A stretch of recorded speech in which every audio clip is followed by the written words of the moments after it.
ठाकुर जी एक दिन खेल रहे सब सखान के संग, और खेलते खेलते इतने में श्रीदामा भागन लगो। ठाकुर जी बोले, ए श्रीदामा कहां को जा रहे है? श्रीदामा बोलो, लाला ससुराल जा रहा हूं अपनी। ठाकुर जी बोले, नंदगाम सुनो, बरसानो सुनो, वृंदावन सुनो, गोकुल सुनो, जे ससुराल कौन सा गांव है भैया? श्रीदामा हंस के बोलो, लाला ससुराल गांव को नाम ना है। तो बोले, फिर कहा है ससुराल? बोले, जब ब्याह है जाए ना तो अपनो घर तो पीहर है और पत्नी को घर जो है क्या वो ससुराल है। ठाकुर जी बोले, जो पत्नी कौन होवे? बोले, लाला जैसे नंद बाबा की तेरी मैया यशोदा पत्नी है, ऐसे ही मेरो ब्याह है रो, मैं पत्नी लेवे जा रहा हूं, तो पत्नी के घर को ससुराल के में। ठाकुर जी गए श्रीदामा के पास, ओए श्रीदामा मेरो ससुराल कौन सा है? मेरे ससुराल को नाम बता। श्रीदाम बोलो, मुंह का पता तेरा ससुराल कौन सा? तेरी बहू जहां की होगी वही तेरा ससुराल। बोले, मेरी बहू कहाँ है? श्रीदामा बोलो, लाला मुंह मत पूछे, मैया तो जाके पूछ। ठाकुर जी तो आज पहुंच गए सवेरे ही, और यशोदा मैया से जाकर के रोने लगे। मैया बोली, काय गुरो रा लाला? बोले, मैया तेने मुझे इतनी बड़ी बात छिपाई। मैया बोली, का छुपा दियो मैंने? बोले, तेने मेरी ससुराल को नाम ना बतायो आज तक। मैं 3.5 बरस को बूढ़ होएगो, अभी तक मुंह मेरी ससुराल ना पतो, और वो श्रीदामा अपनी ससुराल गए बहू लेवे। यशोदा मैया बोली, लाला तेरी संगत सुधारनी पड़ेगी, सबरे सखा तो दिन ब दिन बिगाड़ते जा रहे हैं, तूने एक बड़ो है जा, तेरी ससुराल है जाएगी। ठाकुर जी बोले, बड़े कैसे हूं मैं? बोले, जब खुद दूध पीने लगेगो, खुद नहान लगेगो, खुद तैयार है जाएगो, घर के सब काम अन्य करने लगेगो, तो बड़ा हो जाएगो, तेरो ब्याह करा दूंगी। महाराज वही दिना ठाकुर जी गए, अपने सबरे पुराने लत्ता कपड़ा लेकर के आए, धोने लगे उन्हें, अपने आप दूध पीने लगे, अपने आप भोजन करने लगे, अपने आप ही उठ पटांग श्रृंगार करने लगे। शाम को बोले, मैया मैं बड़ो है गो, अब ब्याह करा दे मेरो। मैया बोली, वाह दिन में ही बड़ो है गो तू। मैया तो बोले, मैया देख तू बात ने मत बदले, बार बार मोते कह तू ऐसो कर तो ब्याह कराऊंगी, बड़ो है जा तो ब्याह कराऊंगी। अब सब काम मैंने कर दिए, घर के सब काम काज करने लगो मैं, देख अपनो श्रृंगार खुद करके आऊं, देख कैसो लग रहा हूं मैं।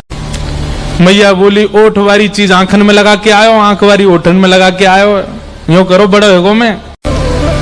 ठाकुर जी बोले, मैया मेरो ब्याह करा दे, नहीं तो श्रीदामा बहू लेके आ रहा हूं, बाकी बहू ले आऊंगा मैं, वही की बहू को ले आऊंगा, वही की ससुराल को अपनो बना लूंगा। तभी एक सखा दौड़ो दौड़ो आया, बोले, ए लाला देख श्रीदामा बहू लेके आ गो।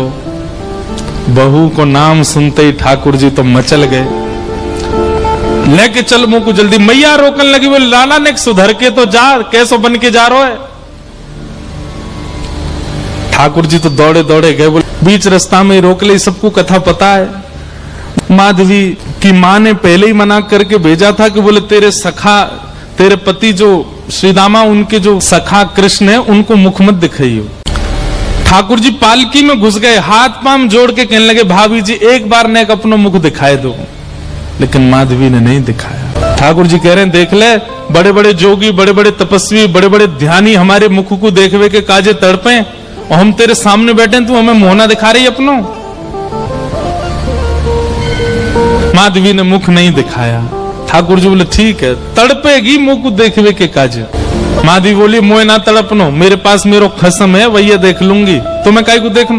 ठाकुर जी बोले, वचन दे के जा रहा हूं, तड़पेगी। जैसे छोटे से बालक कभी कभी बड़ी बड़ी बात करते हैं तो बड़े लोग उसको मजाक में लेते हैं, ऐसी माधवी ने भी मजाक में लिया, देखा ही नहीं ठाकुर जी को। श्री शुकाचार्य जी वर्णन करते हैं, वृंदावन में कैसी स्थिति है। गोपियां दोहन करती हैं तो घर घर घर जो दही की मथनी की आवाज आती है ना, उसी में ही कीर्तन करने लग जाती हैं। कृष्ण ऐसे, कृष्ण के नेत्र ऐसे, कृष्ण की नासिका ऐसी, कृष्ण के कान ऐसे, कृष्ण को मोर पिछ ऐसा, कृष्ण की पीताम्बरी ऐसी, कृष्ण की भुजा ऐसी, कृष्ण के चरण ऐसे। कोई गोपी अपने घर में चौका लगा रही है और चौका में पौंछा की जो छर्र छर्र आवाज आवे, वही छर्र छर्र ध्वनि में ही कीर्तन करने लग जाए, कृष्ण ऐसे, कृष्ण ऐसे। हसितम मधुरम, चलितम मधुरम, वमितम मधुरम, मधुराधिपते अखिलम मधुरम। इन सबकी बातें सुनकर के मीराबाई, माधवी को ऐसा लगता है कि इन सब से तो मैं श्रेष्ठ हूं, कम से कम अपने पति की हूं, इन सब की तरह तो नहीं। पूरे दिन उस कृष्ण की प्रशंसा करती रहती हैं। सब गोपियां माधवी से कहती हैं, अभी तक तेरे सामने आयो ना आए और तेने अभी तक देखो ना आए। अरे या प्रेम को काम भावना ते मत देखियो, 3.5 वर्ष को 4 वर्ष को है, लेकिन वहां के प्रति एक अलग ही प्रेम प्रकट है। चाहे माधवी सबको ज्ञान देती है, बोले चाहे 3 वर्ष को 4 वर्ष को है तो अन्य पुरुष, क्यों उसकी बातें करती हो, क्यों उसकी ओर देखती हो? लेकिन 24 घंटे गोपियों के बीच में रहती माधवी को और कोई चर्चा ही नहीं सुनाई देती। सब केवल कृष्ण की बात करती हैं। जल भरती हैं तो, बैठती हैं तो, भोजन बनाती हैं तो, बतियाती हैं तो, श्रृंगार करती हैं तो, हर समय कृष्ण कृष्ण कृष्ण कृष्ण। माधवी ने कुछ समय अकेले रहने का भी प्रण लिया, लेकिन अकेले रह नहीं सकती, जंगल है, कहां अकेली जावे, जाना पड़ता है। उस एक दिन रात में सोई तो अब कानों में कृष्ण कृष्ण कृष्ण कृष्ण गूंज रहा है, तो कान बंद करती, पता नहीं पूरे दिन इतना नाम सुनती हूं कि अब तो कानों में भी यही गूंजता है। कान बंद करके सोती है तो स्वप्न में कृष्ण ऐसे हैं। अब कृष्ण देखे नहीं है, लेकिन उसको श्याम वर्ण, पीली पीतांबरी, वंशी, मोर पुच्छ सब अनुभव होता है। उठ के बैठ जाती है, नेत्रों को मीटती है, क्या करूं मैं, नहीं चाहती है स्वप्न मुझे आवे। अब धीरे धीरे माधवी की स्थिति ऐसी होने लगी कि अब वो ना चाह करके भी कृष्णमयी ही हो गई है। रात्रि में सोती, अचानक उठ बैठती है, ऐसा लगता है मानो जैसे उसका हाथ पकड़ लिया हो। स्थिति ऐसी हो गई कि आधी रात और माधवी को ऐसा लगता है कि भोर हो गई, और तुरंत उठ करके जल्दी जल्दी वस्त्र धारण करती है, मटका उठाती है और दौड़ करके जाती है। अरे विलंब है गयो, इतनी देर है गई, मैं अभी तक उठी नहीं, जबकि है आधी रात। दिन रात सब परिवर्तित हो गया। पहुंच गई यमुना तट, और यमुना तट जाकर के देखा एक भी गोपी नहीं है, तो माधवी को लगा कि मैं विलंब से आई हूं, सब शायद जल भर के चली गई हैं। जल भर के रोज जाती है माधवी, लेकिन आज पता नहीं उस पात्र में इतना भार कहां से आ गया कि स्वयं ही नहीं उठा पा रही है। इधर उधर देखने लगी, याचना करने लगी, कोई तो आवे, कोई तो उठा दे, और तभी कोई नहीं है वहां। नंद नंदन श्याम सुंदर चलते हुए आ रहे माधवी के पास। माधवी की मति घूम गई है, आधी रात ही आ गई, और तभी ठाकुर जी वहां पहुंच गए। पहले तो चाल देखी तो चाल पर मोहित हुई, फिर जब वक्ष देखा तो वक्ष पर, जब हाथ देखे तो हाथ की चलन पर मोहित हो गई, और मुख देखा तो भूल गई सुध बुध।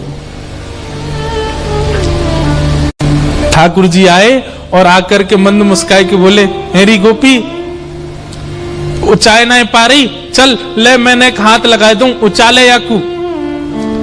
और एक तरफ से माधवी ने मटकी पकड़ी और दूसरी तरफ से ठाकुर जी आकर के नन्हे से गोपाल जी ने जैसे ही हाथ लगाया मटकी उठने लगी, लेकिन मटकी पर नेक सहारा देते माधवी रख लेती, ऐसा नहीं। ठाकुर जी मटकी उछा के, जैसे जैसे मटकी उछ रही है वैसे वैसे ठाकुर जी लंबे होते जा रहे हैं, और बिल्कुल माधवी के नेत्रन के सामने आकर के खड़े हो गए। कटाक्ष नेत्रों के सामने कोई गोपी टिक नहीं पाती, और माधवी को ठाकुर जी प्रत्यक्ष देख रहे हैं, सामने खड़े हैं कि, और वो एक क्षण के लिए जो रूप माधुरी का दर्शन हुआ, वो दर्शन देकर के ठाकुर जी खिलखिल करते हुए भाग गए वहां से। अब माधवी चाहती है कि पीछे भागे, लेकिन पैर स्तब्ध हो गए। माधवी चाहती है कि चिल्लाए कि रुक जाओ, पर बोल नहीं पा रही है। माधवी चाहती है कि इधर गए मैं नेत्र घुमा करके देख लूं, पर नेत्र घूम नहीं पा रहे। पूरा शरीर मानो जैसे एक स्थूल स्तब्ध एक मूर्तिमंत की तरह खड़ा हो गया है। केवल नेत्रों से अश्रु गिर रहे हैं, कुछ नहीं कर पा रही, बेसुध है माधवी। वहीं खड़ी रही तब तक जब तक भोर में गोपियां जल भरने नहीं आ गईं। अश्रु जलों से जल पूरा वस्त्र भीग चुके हैं माधवी के, और तभी सब गोपियां आई, आकर के देख, अरे ये माधवी ये पहले ही आ गई जल भरवे। सबने जाकर के हिलाया। स्पर्श के बाद भी माधवी हिल नहीं पा रही है, बस नेत्र लाल पड़े हैं, अपलक नेत्र हैं और नेत्रों से केवल अश्रु गिर रहे हैं। बोलना चाहती है, कहना चाहती है, चिल्लाना चाहती है, किसी को पकड़ना चाहती है, पर कुछ नहीं कर पा रही है। तब एक गोपी गई और यमुना जल लेकर के जैसे ही माधवी के मुख पे छिड़को, माधवी तुरंत सचल जैसी हो गई और धड़ाम से मूर्छित होकर गिरी। गोपियां सब उसके चरण मसलने लगी, हाथ पकड़ने लगी, सिर सहलाने लगी और जैसे ही होश में आई, होश में आती बस रो रही है और पूछ रही है वो कहां है, मोहिनी मूरत सांवली सूरत, वो कहां है।